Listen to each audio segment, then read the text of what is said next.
والصلاة والسلام علی رسول اللہ اللہم صلی علی محمد وعلی آل محمد وبارک وسلم وصلی علیہ۔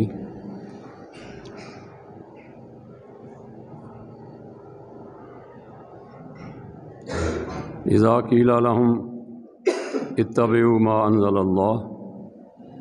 وإلی الرسول رأیت المنافقین یصدون عنک صدودا۔ صدق اللہ مولانا العظیم۔ رب العالمین کی حمد و ثنا اور رحمت للعالمین صلی اللہ علیہ وآلہ وسلم کی ذات پہ درود و سلام کے بعد ہمارا یہ ایمان ہے کہ دین اسلام ایک مکمل ضابطہ حیات ہے جو قیامت تک آنے والے لوگوں کے لیے زندگی کے ہر معاملے اور ہر موڑ پر ان کی رہنمائی کرتا ہے۔ دین کیا ہے؟ وحی الہی کا نام ہے۔ جو چیز اللہ تعالیٰ نے وحی کے ذریعے نبی صلی اللہ علیہ وسلم پہ نازل فرمائی اور نبی صلی اللہ علیہ وآلہ وسلم نے اپنی زبان اقدس سے اور اپنے عمل کے ذریعے اس کو عملی طور پر دنیا کے سامنے پیش فرمایا، جسے ہم حدیث کہتے ہیں اور سنت کہتے ہیں، اسوہ رسول کہتے ہیں، اور قرآن کی زبان میں جسے حکمت کہا جاتا ہے۔ ہر مسلمان اس بات کا پابند ہے کہ وہ اس وحی الہی کے مطابق اپنی زندگی گزارے اور اسے اپنا اوڑھنا اور بچھونا بنائے۔ مگر آج ہمارے معاشرے میں جو اس کلمہ گو مسلمان کمیونٹی اور مسلمان معاشرے کی جو حالت بن چکی ہے کہ ہم کلمہ تو رسول اللہ کو پڑھتے ہیں،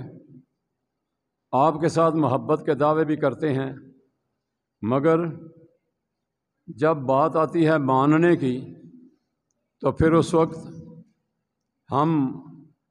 اپنے یا اپنے بزرگوں کے قول اقوال اور ان کے طور طریقوں کو اپنانے کی کوشش کرتے ہیں،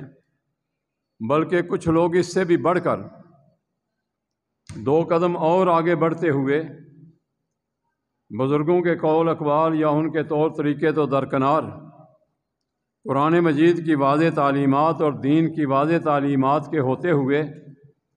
وہ لوگ اپنے خیالات کے پیچھے اور اپنی بنائی ہوئی رسموں اور رواجوں کے پیچھے چلنے کی کوشش کرتے ہیں۔ وہ تمام کے تمام طریقے جو حضرت صلی اللہ علیہ وسلم نے بیان نہیں فرمائے، ان کے پیچھے چلنا سراسر گمراہی، اور اس کے کئی اسباب ہیں۔ حق بات کو قبول نہ کرنے کے کئی اسباب بیان کیے جاتے ہیں۔ ان میں سے دنیا کے مال کی محبت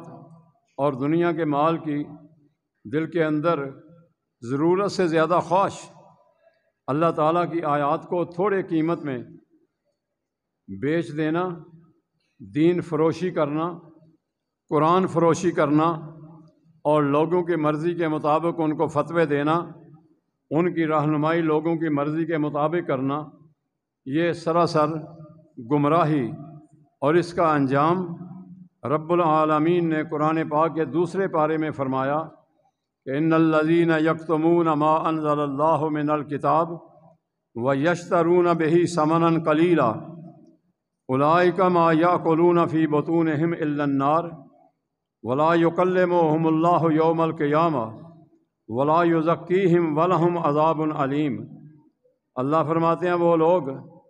جو اللہ تعالیٰ کی آیات کو، اللہ کی کتاب کو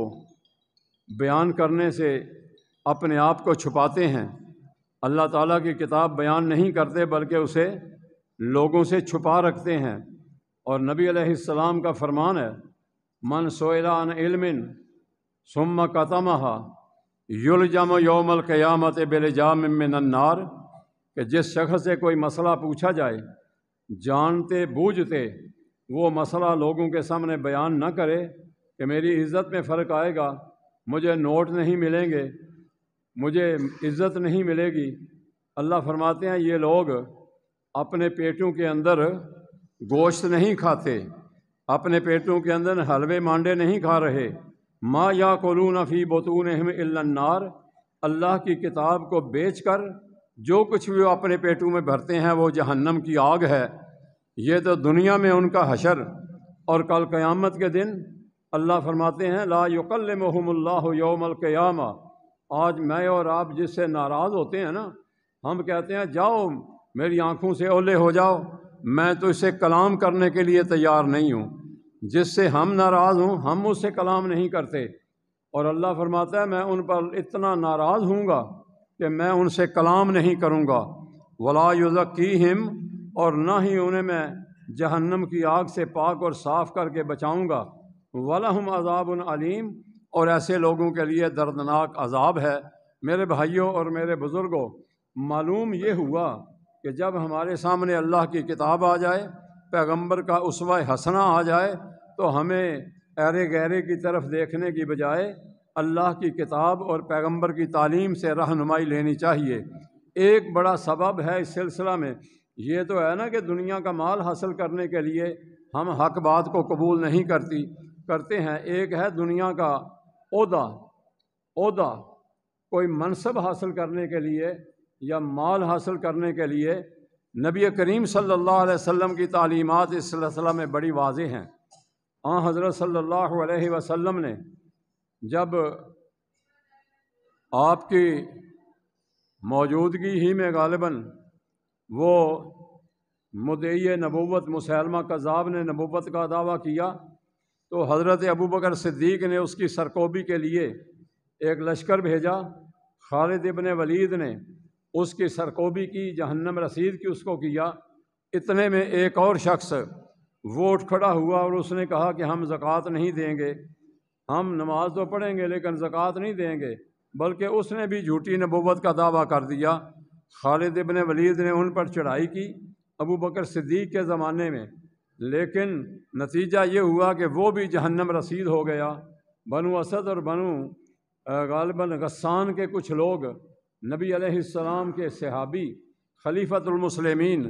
جناب ابوبکر صدیق کی خدمت میں صلح کے لیے حاضر ہوئے، تو حضرت ابوبکر صدیق نے ان سے فرمایا یاد رکھیے، یا ذلت کی شکست تم تسلیم کر لو یا رسوا کن صلح تسلیم کر لو۔ تو کہنے لگے کہ ذلت کی جو شکست ہے وہ تو ہم نے دیکھ لی، یہ ذلت کی صلح کیا ہے؟ تو جناب صدیق اکبر نے فرمایا ذلت کی جو شکست ہے وہ تو تم نے دیکھی کہ تمہارا سربراہ بھی مارا گیا، تمہارے ساتھی بھی مارے گئے اور وہ جہنم رسید ہو گئے۔ جہاں تک ہے نا یہ ذلت والی صلح، اس کا مطلب یہ آپ نے فرمایا کہ تمہارے مقتولین وہ جہنم میں جائیں گے، تم سے جو مال ہم نے لوٹا وہ ہمارے لیے مال غنیمت ہوگا، اور اس کے ساتھ ہی ساتھ آپ نے یہ فرمایا کہ ہمارے جو بندے قتل ہو گئے ہیں، اللہ کی راہ میں مارے گئے ہیں، ان کا خون بہا بھی ہم تم سے لیں گے، ان کے خون کا بدلہ بھی تمہیں دینا پڑے گا۔ میرے بھائیوں اور میرے بزرگوں، یہ فیصلہ کیا جناب ابوبکر صدیق نے، لیکن اسی مجلس میں حضرت عمر بھی تشریف فرما تھے۔ انہوں نے کہا اے امیر المومنین، میں آپ سے اس مسئلے میں اختلاف کرتا ہوں۔ پہلی باتیں تو میری سمجھ میں آ گئیں، لیکن تیسرا فیصلہ جو آپ نے کیا وہ میری سمجھ میں نہیں آیا، مجھے اس کی وضاحت چاہیے۔ جب تک وضاحت نہیں کریں گے ہم نہیں مانیں گے۔ اندازہ فرمائیے کہ ایک طرف جناب ابوبکر صدیق ہیں، دوسری طرف جناب عمر ہیں۔ حضرت صدیق کے فیصلے کے ساتھ انہوں نے اختلاف کیا، تو جناب عمر رضی اللہ عنہ فرمانے لگے اے امیر المومنین، بات یہ ہے کہ ہمارے جو لوگ ہمارے اللہ تعالیٰ کی راہ میں مارے گئے ہیں وہ اللہ کا حکم سمجھ کر جہاد میں شامل ہوئے تھے، اور جہاد میں مارے جانے والے لوگوں کو